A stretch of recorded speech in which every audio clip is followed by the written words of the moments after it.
question with Damian Calhoun. Damian, go ahead. Hey, Greg, how you doing?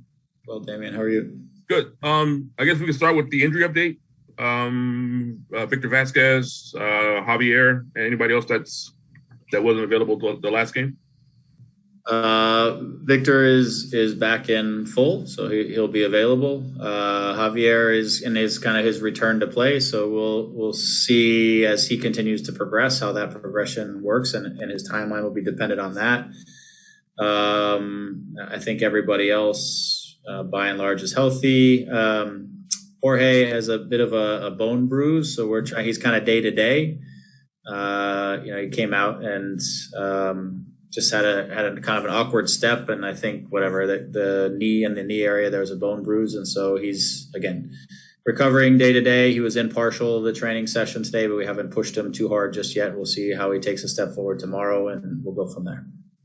And this season, it seems to be like maybe after every 2 or 3 weeks, there's a 3-game and 7-day stretch, 3 and 8 day stretch there. As the season progresses, does it get easier to get guys ready for this kind of stretch, or how do you sort of handle these situations when the season as we're here into August and into September?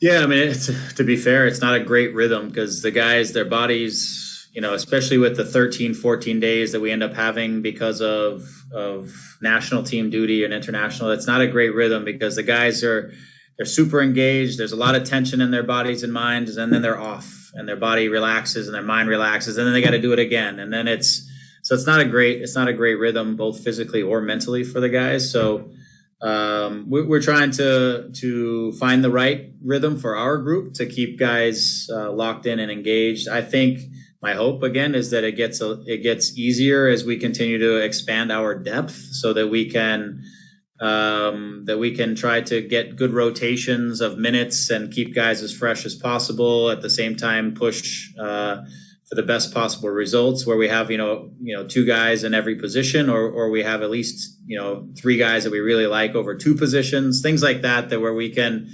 keep our level as high as possible down the stretch and as we approach the playoffs, but also give the guys the appropriate recovery time so that we're not crushing guys down the stretch. So that's the balance that we're working towards. As guys get healthier, that gets a little bit clearer, but we're still in that process a little bit of getting there, finding that right balance. All right, thanks. Yep. Thanks, Damian. We'll go with Josh Gassman. Josh, go ahead. Hey, Greg, thanks for talking to us as always. To follow up on Damian's question, just the first one, I would imagine that Joveljic will also be available for Saturday. He got his work visa settled. Yeah. Joveljic should be ready.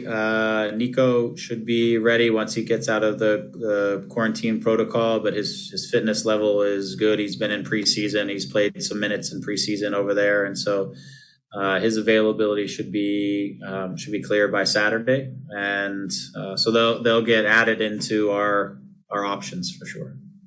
And then the other one was, I think, Ethan Zubak, who was out with an illness. Is he back in with you, training with you guys? He will be back in tomorrow. He was just doing some final prep work to return today, and so he'll be back into the group tomorrow for training. And whether we take him or not, we'll see how he's feeling as he gets back in tomorrow. Perfect. Looking at Minnesota, this is a team who has lost just once in their last 13 games, only lost once at home. Seems like going on the road there is a difficult situation. What do you see from them, and how do you think your chances are for this Saturday?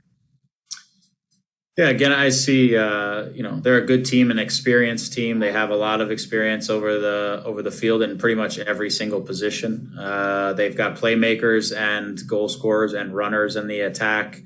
Both of their fullbacks are competent and have quality in terms of joining into their attacks and providing those overloads.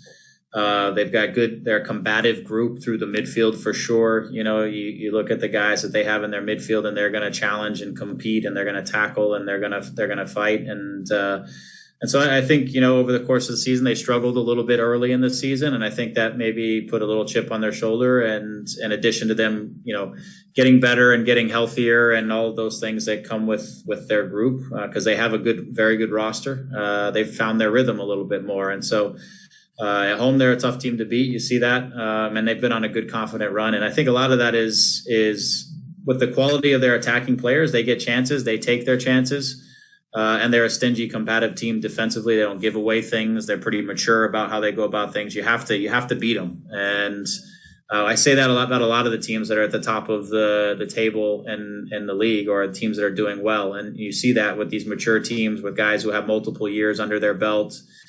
They just don't give away games. They don't make silly mistakes, and it forces the opposition, us on the weekend, to have to execute in order to beat them, but also to not make silly mistakes, and not to give away goals in situations where we shouldn't. And so, look, I like the fact that we have a difficult opponent. This is a team that is going to make the playoffs, I believe. It's a team that, we may see somewhere down the road in a really important game, maybe there, maybe here, we don't know, but it's good to get this experience. I like our chances. I like the way our team is coming together. We'll have the opportunity, ideally, to get a couple of new faces maybe out there to get them sort of into the mix and into the flow of the group. And we'll also have the opportunity to get some guys some minutes together who maybe are just starting to develop relationships on the field. And so this is a good opportunity for us. It is the first game of 3 and 6, and it is on the road. So we are, we're trying to be also smart about how we approach the game and giving ourselves a chance to set up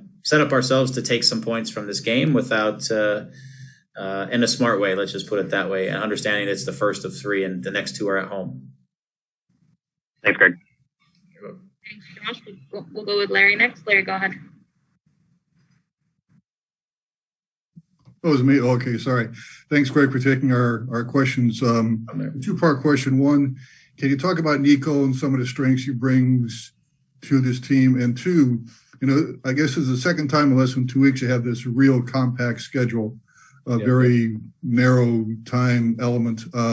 Ever ask yourself, what did we do to deserve this? Is somebody in the league office mad at us? Yeah, I mean, I think unfortunately this year what happened to us was COVID last year, and also because we got off to a late start to this season. Everybody wanted to get 34 games into our schedule, but we also, the challenges that we had, the international window from last year and those games that didn't get played, some of those get pushed into this year. So you have a really busy international schedule this year, and we don't really want to play games during the international windows because we want our international players with us. So then we're trying to put as many of our matches outside of those windows as possible, and you get a very constricted schedule in the end. And so our best bet right now for this year, and hopefully in future years, we don't have this congested of a schedule. But for this year, we have to manage, and we got to get the best out of our entire roster. And we've got to, like I said, as we move into this next phase of the season, our guys are very well aware that we've got to utilize rotations, that everybody's got to step up and provide us with something when it's their turn to step in, and that we've got to manage the second half of the season and still take points. But we want to, we want to be as whole as possible down the stretch, and when we move into the playoffs, and we've got to take that approach as we work through these difficult periods and stretches. As far as Nico, again, I think he's a great. I'll start just at this physical profile. 6'1", tall, lean, a runner, very comfortable on the ball. Very much understands the position of left back and a 4. He also played in a 3-5-2 and as a wing back in an outside position. He's comfortable in the attack.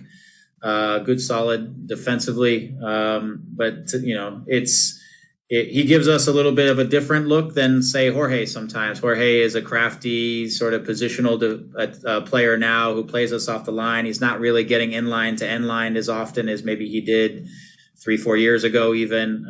Nico gives us a little bit different look because he can get in-line to end-line from time to time, which gives us a different look. And as I said, we need 2 guys to be able to step up in these positions, especially these fullback positions where we ask a lot of them in the attack and to have to recover defensively. So he gives us some balance there. He gives us a chance also for us to not crush Jorge physically, which he had a lot of minutes in the first half of the season, and it gives us some balance there, but also gives us some options. And so he brings a little bit different playing profile to the role than say Jorge does, which is nice. It gives us options, as we said. And on the other side, we have Julian, who gives us that inline to end line sort of play. And if we need to, we have Fish, who gives us kind of that veteran sort of craftiness that kind of plays off the line too. So we have each of those profiles in both of our fullback positions now. Okay. Thanks, Greg. Got it. Thanks, Larry. We'll go with John Rojas. John, go ahead. Thanks, Vicky. Greg, thanks for the time. Regarding Javier, you were explaining he's still on his coming back to play. And that doesn't give you any certainty. You go basically day by day and see how he reacts and all that. There has been any kind of conversations with him, probably maybe with the league, of the, I'm going to call it inconvenience, to have him on the MLS star. And not only that, but, you know, the whole festivities and the skill challenge and all that.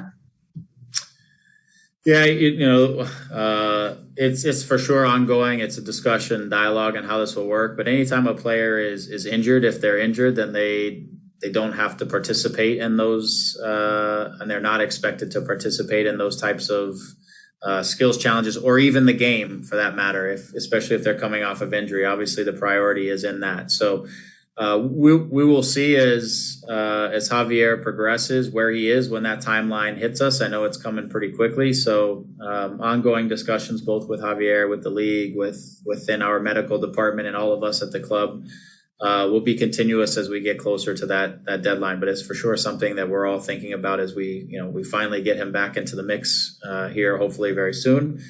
We don't want to put him at risk again in a situation that doesn't make sense for anybody.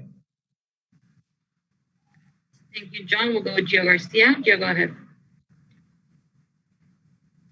Hey, Greg. Great to see you. I just wanted to add a little bit onto John's question. We know, we know Chicharito has been such a vocal leader for you guys. Will he be traveling to Minnesota? And also, how have you seen him lead with him not being on the field? Yeah, will he travel? Will be only dependent on if he provides us with value essentially on the field, because him staying back, coming off of a muscle injury, we wouldn't want him on a plane flying there and flying back. He would, if he's not able to help us on the field, he'll stay and continue his progression to be able to quickly get back on the field to help us out. In terms of his leadership, I mean, Javi is one of the standard holders in our team. You know, he holds himself and others to a high standard. And so if he's not able to be on the field, he's certainly observant, and he's certainly watching, the games. He's there with the group in the locker room before the game, after the game, providing some feedback, whether that's to individual players, sharing just collective thoughts as he did in the last game, post game. And so, his presence is there. He's a communicator for sure, not short on words, which he knows and we know, and so he's going to share his thoughts, and they're welcome, because again, he's one of the guys in our group that has been at a high level, really high level, and he likes to hold the group to the highest possible standard on that way as well. And so he's continued to do that while he's here, but he's also, during our training sessions and things like that, we've got him focused on his return and getting himself physically ready and mentally ready to get back into the group to help us. We have one last one with Chris Maldonado. Chris, go ahead. Coach, thanks for taking the time.